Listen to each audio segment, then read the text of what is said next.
자, 다윗이 이제 사울을 한번 또 살려줬고요. 동굴에서 오늘 또 다시 사울에게 복수할 기회가 찾아오게 됩니다. 명분도 충분히 있었고요. 한번 그렇게 살려줬더니 자신의 잘못을 인정하고 사울을 떠났던 다윗을 떠났던 사울이요. 계속해서 또 다윗을 죽이려고 찾아다니는 이런 상황 속에서 얼마든지 다윗은 사울을 해치거나 또 죽일 수 있는 그런 상황이 됐는데 감정적으로 보면 그것이 마땅하고 당연한 것처럼 보이는 또 이런 상황 속에서 오늘 다윗은 이제 사울과 함께 3천 명의 군사가 또 군대장관 또 아브넬이 이제 지키고 있는 이제 그런 상황에서 다 잠들어 있었기 때문에 이제 얼마든지 담대하게 가서 죽일 수 있는 그런 상황이 있었지만 오늘 이 본문에 있는 것처럼 여호와께서 기름 부으신 자를 치는 것은 여호와께서 금하신다고 하고 철저하게 이제 막고 있는 그런 모습들이 있습니다. 그래서 오늘 이 모습을 보면서 우리도 정말 하나님의 주권을 인정하는 오늘 다윗이라고 하는 타이틀인데 당연히 우리도 하나님의 주권을 인정하고는 성도로서 살기를 바라는 겁니다. 네, 군대 생활할 때 군대 가신 분들은 다 알 거예요. 가장 힘든 것 중에 하나가 잠들면 잠자고 있는데 깨워가지고 보초 쓰게 하는 거. 보초 쓰게 해서 나가서 교대로 보초를 쓰게 되고 휴전선 같은 경우는 또 한번 보초 나가면 3시간 정도 이렇게 돌았던 그런 기억이 있습니다. 그래서 추운 겨울에는 너무 힘들고 아침에 동트는 것이 얼마나 기다려졌던지 추운 날 그래서 잠들지 말라고 어떤 때는 30분씩 교대를 합니다. 2처소에서 30분 근무하면 이제 새로운 근무자가 오면 또 다음 처소로 가고 또 그 다음 처소자는 그 다음으로 가고 이렇게 한 바퀴 돌아서 잠자러 다시 들어가고 저 같은 경우는 머리만 대면 자기 때문에 금방 일어나서 또 금방 머리 대고 자고 하는데 이게 잠이 익숙하지 않은 사람들은 그게 설잠을 자기도 하고 그래서 아주 생일이 좋은 날에 버스데이 생일을 맞은 사람이 좋은 날은 좋은 것은 그 보초를 빼줘요. 그러니까 생일이 정말 좋은 날이에요. 그런데 그래서 메가더 장군 얘기를 많이 하면서 작전에 실패한 지휘관은 용서해도 경계에 실패한 지휘관은 용서할 수 없다라는 그런 말을 합니다. 작전은 최선을 다하다 보면 예상이 안 맞아서 실패할 수 있는데 언제 적이 오냐 깨어 있어야 되는 그 병사들이 잠들어 가지고 이 경계가 뚫리면 그거는 용서할 수 없는 거다라는 그런 얘기가 있을 정도로 경계는 아주 군인들에게 있어서 빼어서는 안 되는 그런 일들을 갖고 있게 됩니다. 우리 4대 교회에 보면 잠들지 말라고 하는 이야기가 있지 않습니까? 그래서 요한계시록 7교회 중에 그 4대가 아주 난공불락의 성벽을 갖고 있는 건데 그래서 징기스칸 부대가 거기까지 와가지고 4대를 쳤어요. 그런데 거기도 함락된 이유가 이 징기스칸 부대가 이 터키에 있는 지역이지만 4대를 이렇게 침공하려다가 여러 차례 실패를 했는데 어느 날 그 병사의 투구가 성 밑으로 떨어지는 것을 보고 잠들었구나. 그래서 그쪽을 타고 올라가 가지고 4대가 멸망한 기록이 있어요.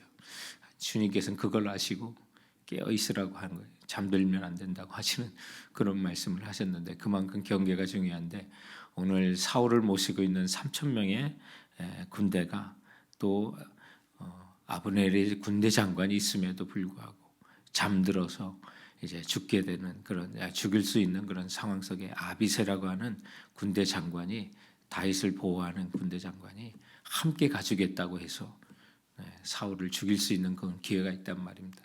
내일 본문에 보면 다윗이 사울을 살려주고 멀찍이 그의 창과 오늘 있는 그의 무기를 가져와서 그걸 보여주면서 내가 다시 한번 당신을 살려준다 할 때 사울이 회개하고 다시 돌아가는 그런 본문으로 이어지는 그런 말씀입니다. 그런데 오늘 이런 상황 속에서 우리에게 주시는 그런 말씀이 있는데 하나는 모든 열렸다고 생각하는 환경이 하나님이 주신 환경은 아니라는 사실이에요.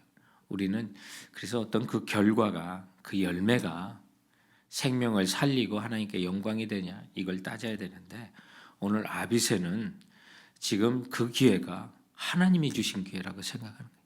그런데 우리에게는 그런 기회가 없습니까? 오늘 말씀 8절에 보세요. 아비새가 다윗에게 이르되 하나님이 오늘 당신의 원수를 당신의 손에 넘기셨나이다. 그러므로 청하오니 내가 창으로 그를 찔러서 단번에 땅에 꽂게 하소서. 내가 그를 두 번 찌를 것도 없으리이다 하니라고. 여러분, 아비새는 그렇게 한 거예요. 하나님 앞에 이거는 하나님이 주신 기회라는 거예요.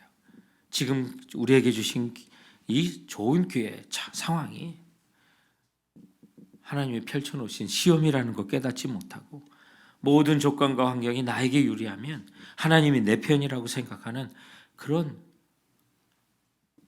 이런 일들이 우리에게 얼마나 비일비재해요. 이번 남침내교 총회가 자랑스러운 게 우리가 기복신앙, 번영신앙 우리가 그걸 거부한다라고 하는 결의안을 채택한 게 너무 감사해요. 우린 그리스도로 말미암아 만족해야 되고 무엇을 더 주고 세상에서 어떤 번영을 더 주신다 해도 우리는 그것 때문에 예수 믿는 게 아니다. 우린 주님과 함께 고난도 달리 받아야 합니다. 이런 결의안을 또 채택하는 것이 너무 자랑스러웠어요. 정말 우리 눈앞에 보이는 어떤 환경들, 모든 것이 나에게 유리하다고 해서 하나님이 주신 기회로 생각할 수 있는 분명한 그런 것이 있어요. 그래서 오늘 이 말씀에 아비새가 하나님이 오늘 당신의 원수를 당신의 손에 넘겼나이다. 내가 청하노니 내가 창으로 그를 찔러 단번에 땅에 꽂게 하소서. 아주 이 말에 기분 좋아가지고 나를 그렇게 집요하게 공격하는 사울을 이제 없앨 기회라고 내가 허락하노라 한마디만 하면 이제 사울은 죽는 거예요.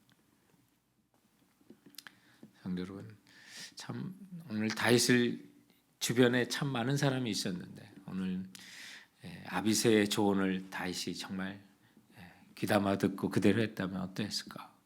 하나님이 기뻐하지 않았을 거예요. 모든 환경이 유리해도 이것이 하나님께 영광 돌리고 주님의 결정은 생명을 살리는 거예요. 생명을 돕는 거예요. 그런데 그렇지 못한 것은 하나님 기뻐하지 않으시는 거예요. 그러나 어제 아비가일의 그 지혜로운 아비가일의 그 나발에 대한 그 조언은 정말 아비가일 때문에 다윗이 그날 나발과 그 집에 있는 모든 남자는 다 죽이려고 가다가 멈췄었던 그런 것들을 보면 정말 생명을 살리는 조언을 우리가 따라야 한다는 사실을 기억하고요. 어떤 결정이 나에게 유리해도 그 상황에 하나님께 근본적으로 영광을 돌리지 못하면 우린 그 일을 멈춰야 한다는 사실을 보여주고 있는 거예요. 그래서 성도 여러분, 정말 우리 그리스도인이 조심할 게 나에게 좋은 환경, 나에게 유리한 환경이 모든 것이 하나님의 뜻을 드러내는 건 결코 아닙니다. 그래서 그 결과가, 그 열매가 반드시 하나님께 영광이 되고 사람이 살고 생명이 사는 것이 하나님께 영광이 되는 것을 기억하고요. 그리고 또 하나는 오늘 우리에게도 흔들리지 않는 하나님의 진리의 말씀이 있으니까 이 진리의 말씀에 절대적인 흔들리지 않는 그 가치가 필요한 것입니다. 오늘 전에 한번 살려줬는데 사울을 죽이지 못하게 하고 다시 살려주는 그 이유가 뭐예요? 환경은 변해도 변하지 않는 가치관, 진리에 대한 하나님의 말씀에 대한 절대적인 그 반석 위에 다윗이 섰기 때문에 그런 거예요. 지난번의 환경과 이번의 환경, 정말로 환경적으로 보면 죽이는 게 마땅하다고 볼 수 있어요. 사울을 한 번도 아니야 이제 여러 번 살려주는 거 아니겠어요? 그런데 또 기회가 온 거예요.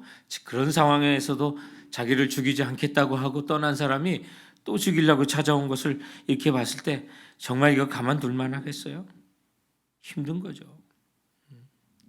앞에 24장에 그 사건이 나오잖아요. 고마워했고 자신을 살려준 다윗에 대해서 고마워했고 그런 사울이 언제 그랬냐는 듯이 3,000명의 병사들을 이끌고 다시 다윗을 죽이려고 왔으니까요. 이 상황 속에 다윗이 선택한 게 뭡니까? 오늘 이 말씀에 보니까 다윗의 오늘 10절 말씀 보세요. 다윗이 또 이르되 여호와께서 살아계심을 두고 맹세하노니 여호와께서 그를 치시리니 혹은 죽은 날이 이르거나 또는 전쟁에 나가서 망하리라. 정말 그렇게 됐잖아요. 그대로 됐잖아요. 내가 손을 들어 여호와의 기름 부음 받은 자를 치는 것을 여호와께서 금하시나니 너는 그의 머리 곁에 있는 창과 물병만 가지고 가자 하고 다윗이 사울의 머리 곁에서 창과 물병을 가지고 떠나가되 아무도 보거나 눈치채지 못하고 깨어있는 사람도 없었으니 이는 여호와께서 그들을 깊이 잠들게 하셨으므로 그들이 다 잠들어 있었기 때문이었더라. 다윗에게는 절대적인 하나님의 말씀에 대한 그 진리에 대한 반석에 굳건히 붙들고 서 있었던 거예요. 하나님의 기름 부으신 자를 결코 손댈 수 없다고요. 생명의 주관자는 하나님이시라고요. 자기가 죽이지 않아도 하나님이 뜻하시면 전쟁이 나가서라도 죽을 건데 내가 그의 생명을 다룰 수는 없다고 결코 그러면서 이 모든 것이 하나님 앞에 내가 죄를 범하지 않겠다고 하는 명확한 기준이 변하는 환경 속에 흔들리지 않는 진리 위에 그가 서 있던 것을 우리는 보게 되는 거예요.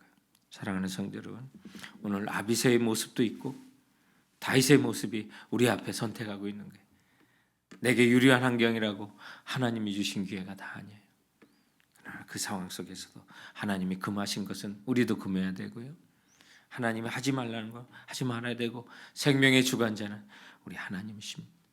그러므로 모든 원수 갚는 것은 내게 있다고 하셨고 우리 주님께 의탁하라고 하셨으면 그대로 해야 하는 거예요. 오늘 우리 큐티 책에 보면 오늘 이렇게 담대하게 다윗이 아비새와 함께 3천 명의 군사가 있는 적진의 한복판에 걸어갈 수 있는 것도 이 앞에 나발과 그의 남자들을 다 죽이려고 할 때 지혜롭게 나중에 다윗의 아내가 되는 그 아비가일이 이렇게 막아섰잖아요.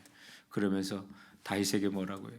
하나님께서 당신을 주를 보호하실 것이다고 생명 싸개로 여성의 그 자궁과 같은 그런 생명을 보호하시는 걸로 여호와께서 당신을 보호하사 어디를 가든지 누구에게서든지 여호와께서는 당신의 생명을 보호하실 것입니다라고 하는 그 아비가일의 지혜로운 말 때문에 다윗이 살생을 하러 가는 그 길에서 멈춰섰는데 오늘 그 축복이 그 사건이 다윗을 더욱더 담대하게 했을 거다라고 하는 그런 큐티의 그런 부분이 있어요. 그래서 적이 지금 3천 명이나 누워 있고 또 정말 유능한 장군도 있는 그의 한복판에 가서 오늘 사울의 머리 곁에 있는 창과 물병을 가지고 나오는 그 모습, 여러분 정말 그렇습니다. 우리에게도 주님께서 성령의 능력 가운데 우리를 보호하시고 인치셔서 영원한 하늘나라로 인도하게 부족함이 없도록 우리를 보호하실 것입니다. 그리고 주님 다시 오실 그날까지 내가 너와 함께 있을 거라고 말씀하셨습니다. 주님은 이미 생명의 싸개로 우리를 보호하시고 우리를 인도하실 것을 말씀하고 있습니다. 그러면 되는 거예요. 원수가 없는 거 주께 있으면 주께 영광 돌리고요.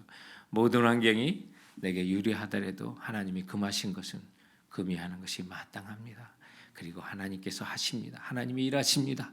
우리 생명을 보호하십니다. 그러므로 담대하게 우리도 오늘 하나님의 주권을 인정하고 말씀의 진리에 굳건히 있었던 다윗처럼 현명하게 지혜롭게 주님의 말씀의 반석 위에 흔들리지 않는 삶을 살아가는 우리 성도들 되시기 주님의 이름으로 축원드립니다.